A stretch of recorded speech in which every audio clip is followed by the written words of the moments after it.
Good morning, Blueprinters. So it's the final day here in Udaipur. Moving on, I'm going to be sad to go because this place has been really cool, but we're going to Jaipur, so lots to expect there. The Pink City. I think it's going to be a fabulous place to be. So all we've got to do is get the bus tonight. It leaves at 10, arrives at something like 6, 7 in the morning, sleeper bus again. So hopefully we can have a full day tomorrow once we get there. Looking forward to exploring it with you. Whoop whoop, let's get to Jaipur, yeah!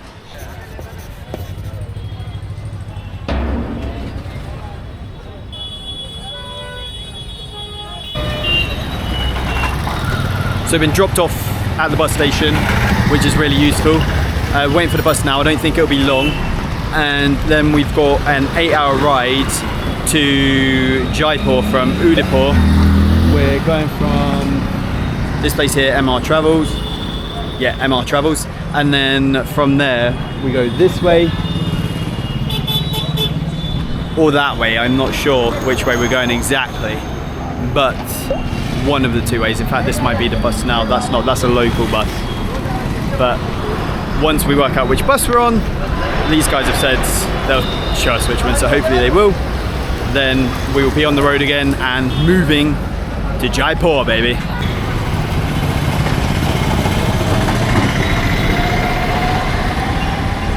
Since we are on the bus, we might as well talk about why Jaipur is actually called the Pink City. In 1876, Maharaja Sawai Ram Singh II ordered the entire city to be painted a terracotta pink colour to welcome Prince Albert, Queen Victoria's husband, during his royal visit. Right, we're going through the Jaipur main market, the bazaars, into the Pink City. And the bazaars are super busy, but they're also a very cool place to be. So these are the markets that are on the outskirts, if you like, the main buildings, which you can kind of see are fronted by the pink style that is Jaipur. You can see the columns coming down, making a promenade, so people walk through the promenade. And then beyond that, we'll cut into the main sections of the actual bazaar sort of market in a second.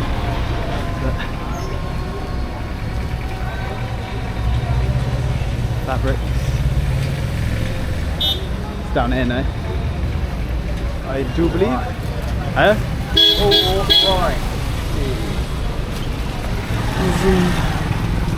Wow. Super busy. So super much more busy down these parts than it is down the regular parts, but quick interjection because we're thrown in the deep end here, but we're actually walking back from the Albert Hall Museum. We decided to go through one of the market bazaars, a lesser trodden path down through the back streets before hanging a right from the main street to get to a Hindu temple. From there, I wanted to try and find a mosque that I'd heard the call for prayer from, so we're going to explore the back streets of Jaipur, what is essentially, in my opinion, the real Jaipur.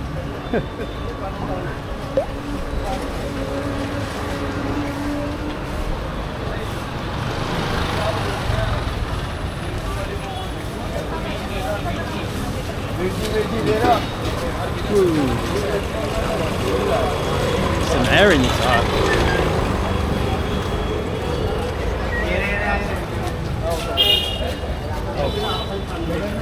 Oh, Jesus.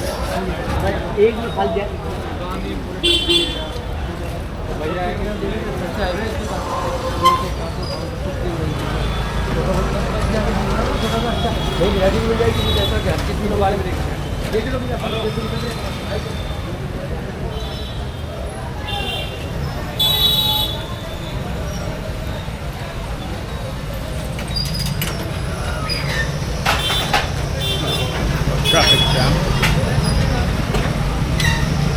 Traffic jam. Nice.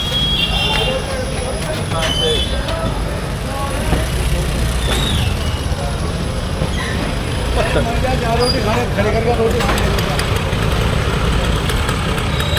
That's a lot of stuff.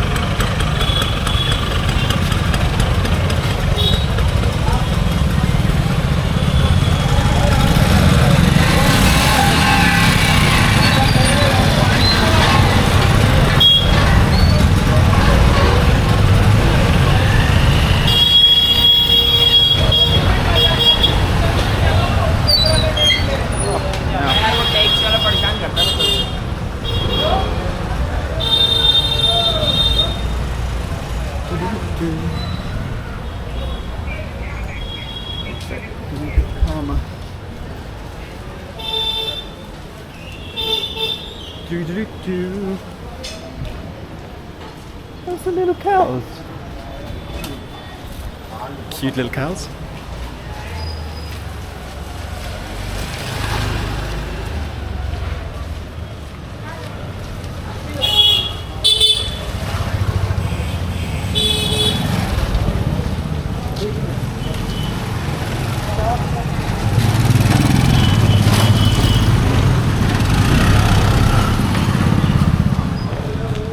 Perfect.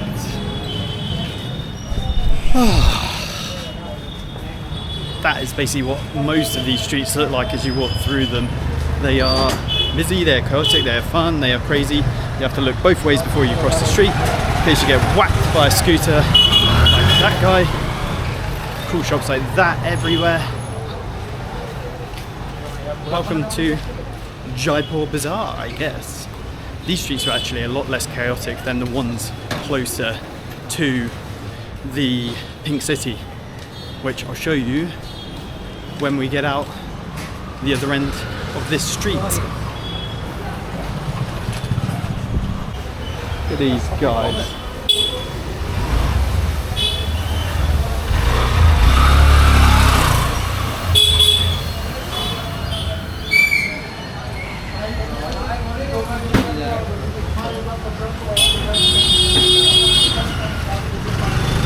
Fuck it now. That was close.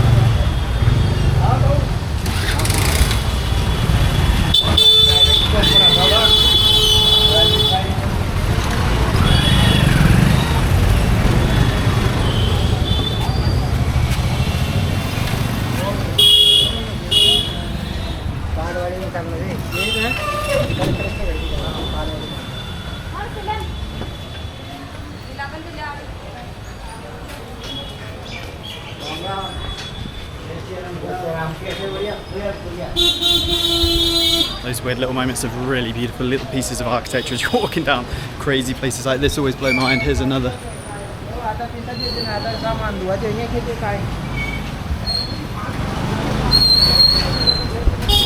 Wedged. Uh-oh.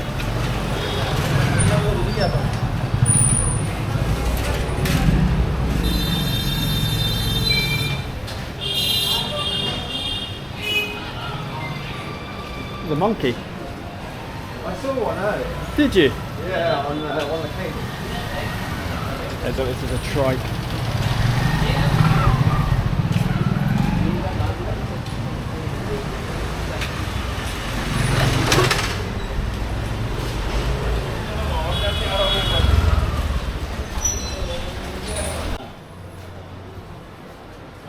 Kind of something beautiful about these old buildings as well.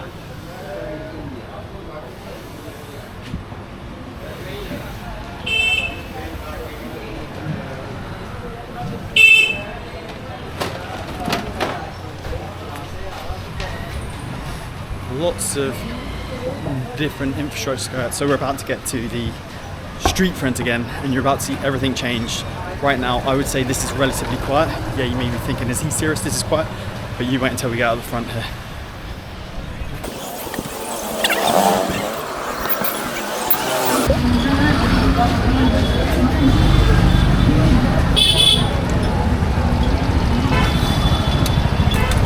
Now this is the main bazaar area. Oh, where it all changes.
ये क्या है दस्ते भाई लेके आता है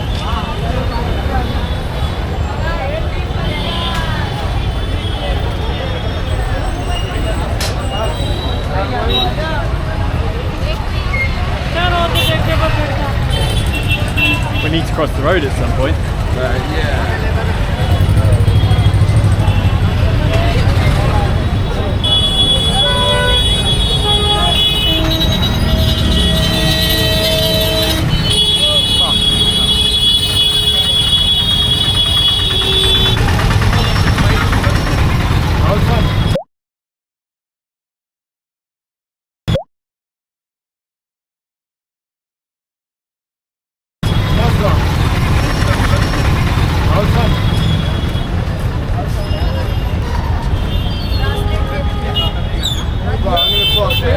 Yeah, fair. Yeah.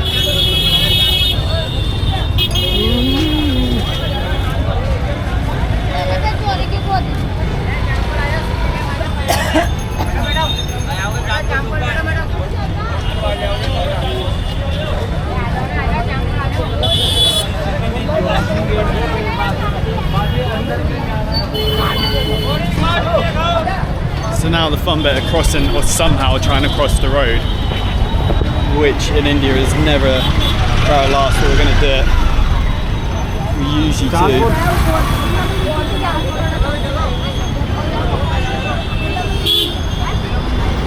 So basically you kind of stick your hand out and go.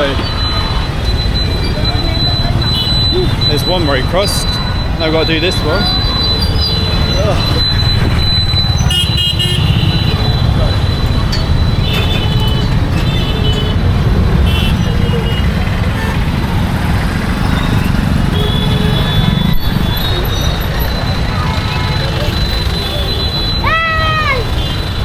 He's here. Hi. Hello.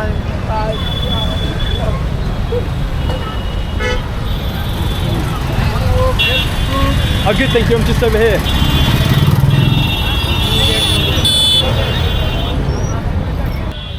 Another Hindu temple.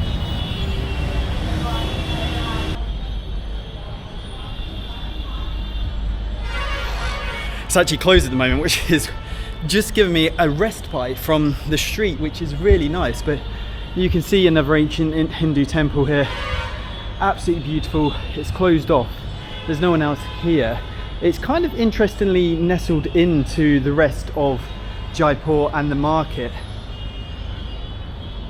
I mean, you can hear, I don't know if you can hear the market in the background and the world of Jaipur in the background quite extensively, but it's nice to just get a few moments to stand, relax and look at a temple in amongst the chaos that is Jaipur.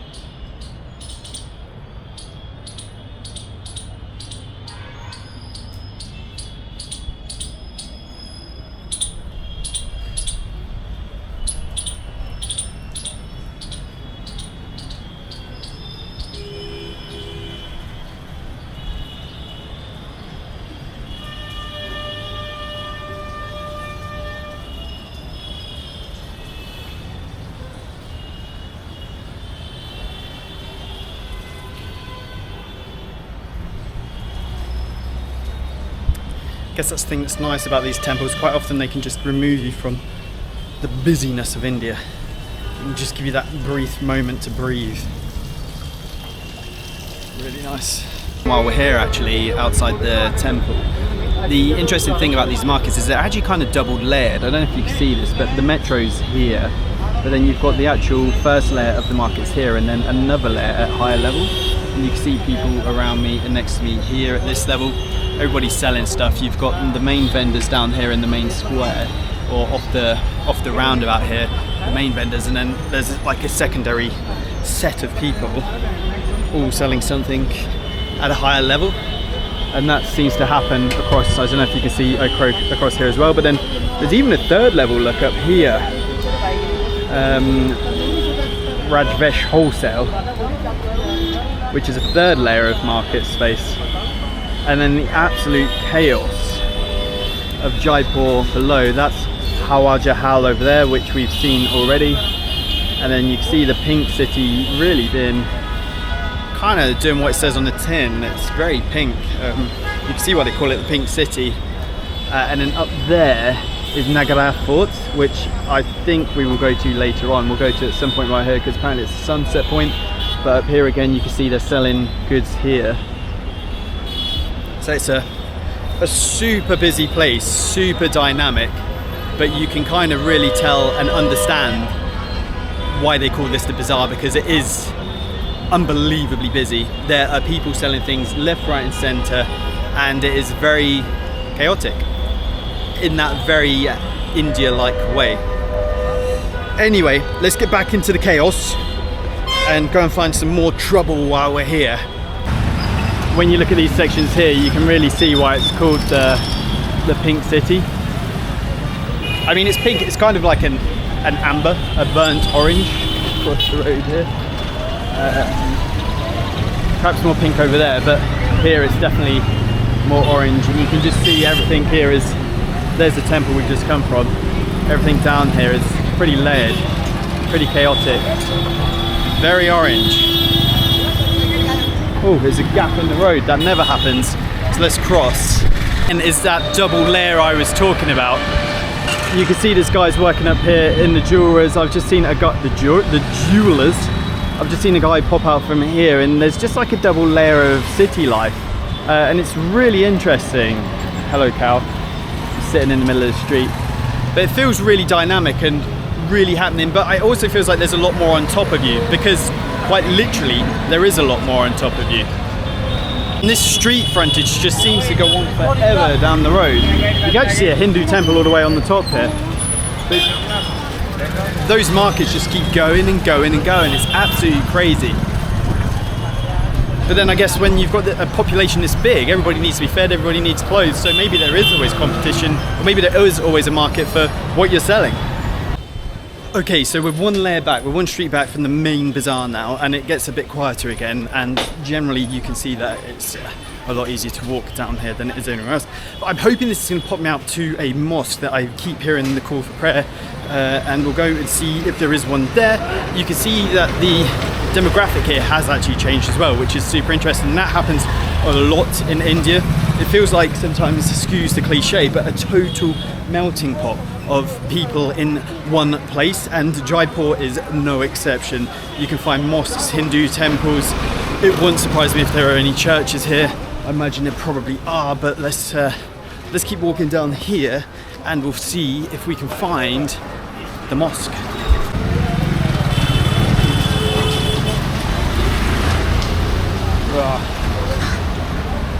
Now that's a big cow. Sometimes it blows my mind that some people are doing things like this, because all I've done is walk around today and I am exhausted. Hello. All I've done is walk around today and I'm absolutely exhausted. And then you see people, I would put him maybe 50 something, just pedaling away.